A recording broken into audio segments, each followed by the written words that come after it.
వైపున విశాఖలో కూడా సోదాలు కొనసాగుతున్నాయి. వైఎస్ జగన్మోహన్ రెడ్డి సన్నిహితుడు నర్రెడ్డి సునీల్ రెడ్డి నివాసాల్లో కంపెనీల్లో సిట్ అధికారులు సోదాలు చేస్తున్నట్లుగా కనిపిస్తోంది. ఇప్పటికే లిక్కర్ స్కామ్ లో దర్యాప్తును అధికారులు వేగవంతం చేశారు. అప్డేట్స్ మా కరెస్పాండెంట్ రామకృష్ణ అని తెలుసుకుందాం. రామకృష్ణ, విశాఖలోని నర్రెడ్డి సునీల్ రెడ్డికి సంబంధించిన కంపెనీల్లో సోదాలు కొనసాగుతున్నట్లు కనిపిస్తోంది కదా, ఏంటి?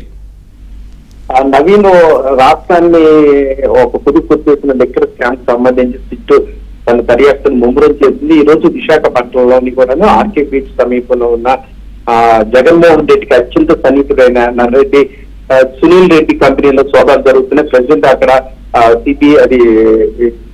సిట్ అధికారులు అందరూ కూడాను అక్కడ సోదాలు నిర్వహిస్తున్నారు. ఇది రాష్ట్రాల్లో ఒక పెద్ద కుదురు కుదిరిపోతుందని మనం చెప్పొచ్చు. కేవలం వైజాగ్ లోనే కాకుండా హైదరాబాదు లో కూడాను ఏకకాలంలో కూడా సిట్లు సోదాలు నిర్వహిస్తున్నాయి.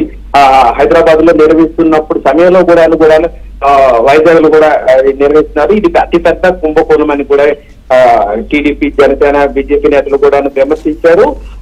ఈ కుంభకోణం ద్వారా కూడా వేలాది రూపాయలు కూడా వైసీపీ నేతలు అక్రమంగా సంపాదించారని దీని మీద సిట్ కూడా దర్యాప్తు చేస్తుంది. అందులో భాగంగానే ఈ రోజు విశాఖలోని ఆర్కే బీచ్ సమీపంలో ఉన్న నర్రెడ్డి సునీల్ రెడ్డి కంపెనీలో సోదాలు సిట్టు చేస్తుంది. స్థానిక పోలీసులు కూడా రక్షణగా కూడా నిలిపారు. ప్రజెంట్ కూడాను ఈ సిట్టు తన సోదాలు నిర్వహిస్తుంది.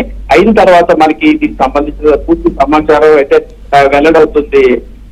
Naveen, thank you Ramakrishna, thanks for the updates.